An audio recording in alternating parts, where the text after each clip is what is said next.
Spotkanie na szczycie Duda-Biden. Dotarliśmy do tajnego stenogramu. Ryszard Czarnecki i jego miłość do motoryzacji. Matka Boska bokserska zgłoszona do prokuratury za obrazę uczuć religijnych. Polscy piłkarze potrzebują spadochroniarza.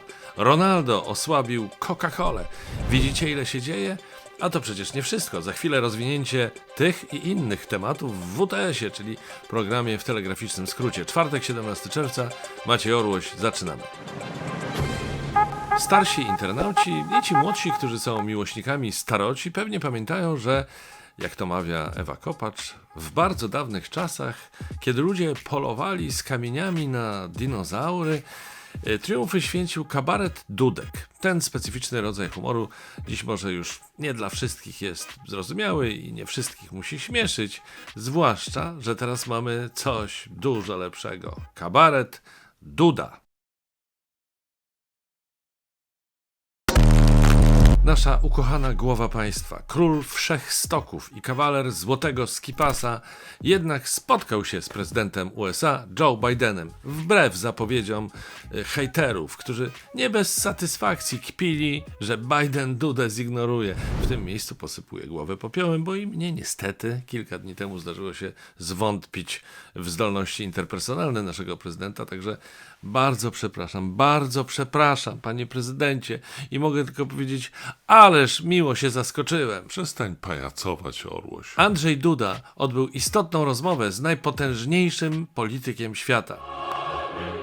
Jak poinformował Krzysztof Szczerski, dotyczyła ona współpracy polsko-amerykańskiej w zakresie szeroko rozumianego bezpieczeństwa militarnego i ekonomicznego naszego regionu. Z nieoficjalnych informacji wynika, że trwała 3-4 godziny.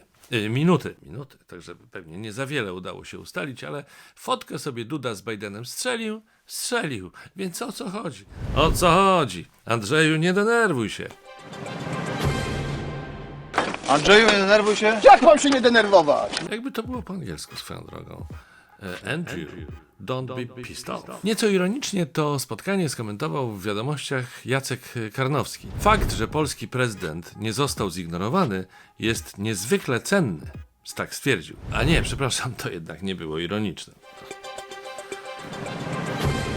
A teraz mam dla was coś specjalnego. Otóż udało nam się dotrzeć do stenogramu ze spotkania obu głów państw. Przypomnę, spotkania dotyczącego współpracy polsko-amerykańskiej w zakresie szeroko rozumianego bezpieczeństwa militarnego i ekonomicznego naszego regionu. Pozwólcie, że go odczytam. Hello, Andrew. How are you? Podobno na Orlenie koło naszej bazy wojskowej zabrakło wegańskich hot dogów. Mówią, że Zandberg wszystkie zjadł i muszą jeździć do sąsiedniej miejscowości. Co jest grane? Panie prezydencie, sprawa będzie jutro załatwiona. Co ja mówię jutro? Dziś, zaraz to załatwię. Już dzwonię do Obajtka. No, dzwoń, a ja lecę, bo mam ważniejsze sprawy. Poważną rozmowę z głowami państw bałtyckich. Ale co ja ci będę tę głowę zawracał? O! A to co? This is... Dobra, nieważne. Bye. Ten nasz prezydent to się najeździ. A to na narty, a to na szczyt NATO. Ale nie sądzę, żeby był najbardziej zabieganym, by nie powiedzieć zajechanym politykiem w naszym kraju. Myślę, że jest nim jednak Ryszard Czarnecki, który nie tylko odbywał fikcyjne podróże na trasie Jasło-Warszawa. Niedawno unijni urzędnicy zajmujący się ściganiem nadużyć złapali go za jazdę, a właściwie brak jazdy między tymi właśnie miastami, którą jednakowoż wykazywał w dokumentach i pobierał za to kilometrówkę. A teraz dziennikarze Onetu i Wirtualnej Polski w mniej więcej tym samym czasie dotarli do informacji, że za kolejne wojaże Czarneckiego płaci Polski Związek Piłki Siatkowej, którego Czarnecki jest wiceprezesem. Jak wyliczył Onet, tylko w ciągu pół roku, od listopada 2020 do maja 2021 wyjeździł około 55 000 kilometrów za związkową kasę, czyli prawie 1,5 razy okrążył Ziemię. To tempo trochę wolniejsze od Filiasa Foga, który Ziemię okrążył co prawda tylko raz, ale za to w 80 dni. Czyli niecałe 2,5 miesiąca. Nawiasem mówiąc, służbowe auto Czarneckiego to SUV, ale zalecałbym jednak zamianę na przykład na jakiegoś kampera, bo najwyraźniej europoseł spędza w samochodzie całe noce i dnie.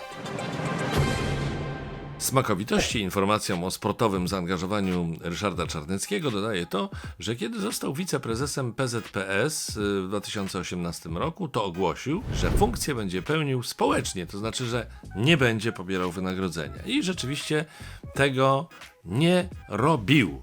Z akcentem na bił, bo już pobiera od połowy 19 roku, co pozwala mi podejrzewać, że jego prawdomówność jest mniej więcej taka jak męża ze starego dowcipu, który pił wódkę tylko z gwinta, bo obiecał żonie, że nie będzie zaglądać do kieliszka.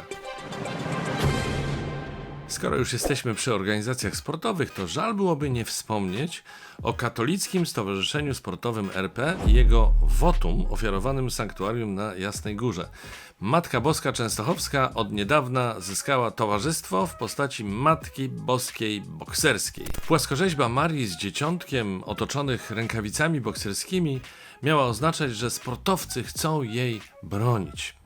Obawiam się jednak, że tylko narazili ją na ataki, zwłaszcza śmiechu, bo powiedzmy sobie jasno, płaskorzeźba jest dosyć taka pokraczna. Zresztą pomysłodawcy tego dzieła zostali zgłoszeni do prokuratury w związku z obrazą uczuć religijnych przez niejakiego Kubę Gawrona, aktywistę na rzecz równouprawnienia osób nieheteronormatywnych.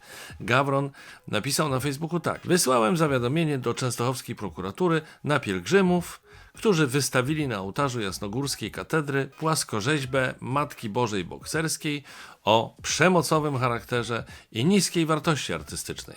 Te cechy naraziły ją na liczne kpiny i szyderstwa w mediach społecznościowych. Ponieważ dla prokuratury przyozdabianie podobizn postaci otoczonych kultem religijnym przedmiotami o niereligijnym charakterze, jak tęcza czy flaga, stanowi poważny wybryk, to zdaje się, że i tu powinna wykazać się konsekwencją. Prawda? Pozostańmy przy temacie sportu. Podczas pielgrzymki na Jasną Górę członkowie Katolickiego Stowarzyszenia Sportowego RP modlili się m.in. o pomyślność dla naszych piłkarzy. I udało się. Nasze piłkarki pokonały w meczu towarzyskim Czeszki aż 5-0.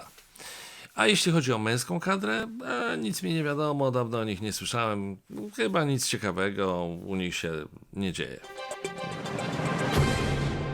A tak serio, naszym orłom na Euro może pomóc już chyba tylko wsparcie z nieba. Szczególnie, że próby już trwają. Przed wtorkowym meczem Francja-Niemcy na boisku wylądował spadochroniarz. Według niemieckiego Bilda to aktywista Greenpeace, zresztą wskazywałby na to napis na spadochronie, który oprócz logo organizacji nawoływał do rezygnacji z paliw kopalnych.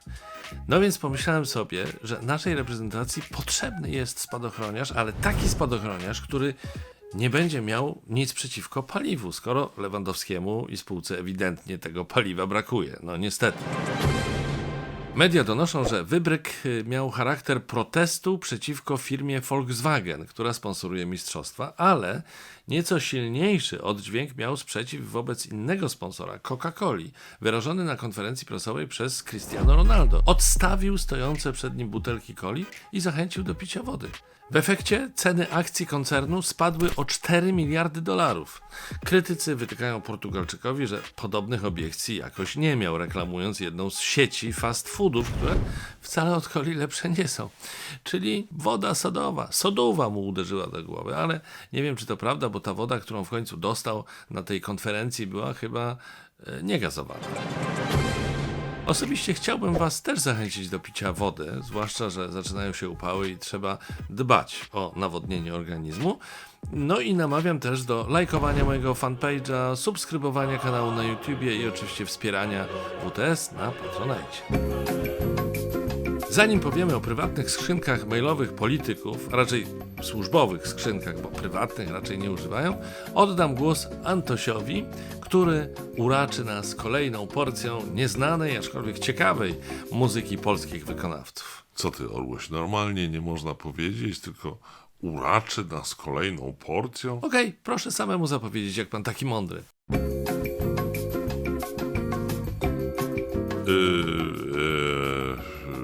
Przed państwem Antoni Orłoś.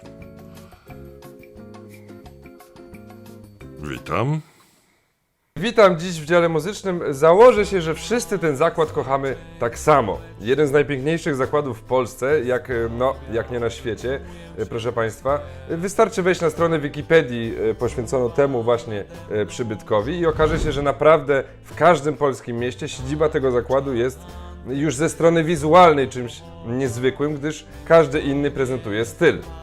Można powiedzieć, że cała Polska na jednej stronie, także serdecznie Państwu polecam wejść na stronę Wikipedii Zakładu Ubezpieczeń Społecznych, bo właśnie o tym mowa. A teraz przed Państwem Jędryszek w utworze Walczyk o ZUS-ie. Skończą w przyszłym roku.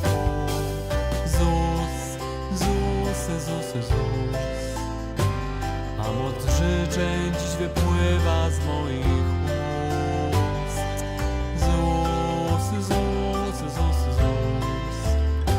W mojej dłoni trzymam bukiet białych róż. Jest taka jedna rzecz, o której nieco waham się czy powiedzieć, bo chodzi o wycieki z prywatnej skrzynki mailowej Michała Dworczyka. Więc umówmy się, że nie będę mówił, że wynika z nich, że ktoś z rządu rozważał wyprowadzenie na ulicę wojska podczas jesiennych protestów przeciwko wyrokowi Trybunału Konstytucyjnego w sprawie przerwania ciąży. A już na pewno nie zająknę się nawet o tym, że z tych wycieków wynika, że związany obecnie z Super Expressem i portalem Interia.pl publicysta Wiktor Świetlik doradzał premierowi. Zwłaszcza, że nie ma pewności, że te materiały nie zostały spreparowane, by kogoś skompromitować. Natomiast chętnie opowiem o faktycznej kompromitacji naszych polityków, którzy w cyberprzestrzeni zachowują się jak małe dzieci.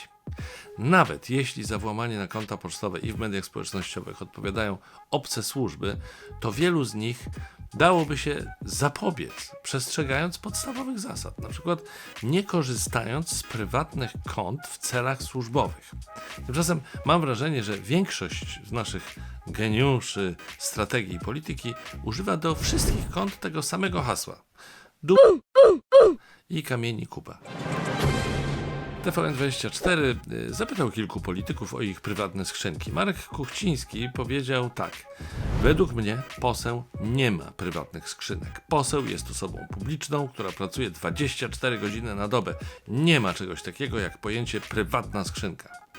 Jak rozumiem, każda jego zdaniem jest służbowa, nawet ta na serwerze buziaczek.pl. No, mam nadzieję, że pan Kuchciński także w toalecie pamięta o swojej 24-godzinnej służbie i jak ściąga spodnie, to uważa, by nikt nie zauważył, gdzie ma bezpieczeństwo publiczne. Jeszcze weselszej odpowiedzi udzielił Przemysław Czarnek. Pan minister stwierdził, że ma mnóstwo skrzynek i nie wie, która jest prywatna. Ja mam mnóstwo skrzynek, nie wiem, która jest prywatna. Przyznam, że nigdy nie posądzałem ministra Czarnka o jakiś szczególny nadmiar wiedzy na jakikolwiek temat, więc w sumie nie jestem zaskoczony. I to tym razem wszystko. W sobotę Polacy wygrają z Hiszpanią i zobaczycie, jak będzie pięknie. Lewandowski strzeli 3 gole.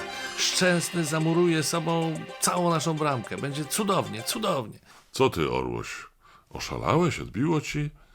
Puknij się w czoło, jak można opowiadać takie brednie. Będzie cudownie, zobaczycie. Widzimy się już w niedzielę po tym fantastycznym sukcesie Polski na Euro 2020.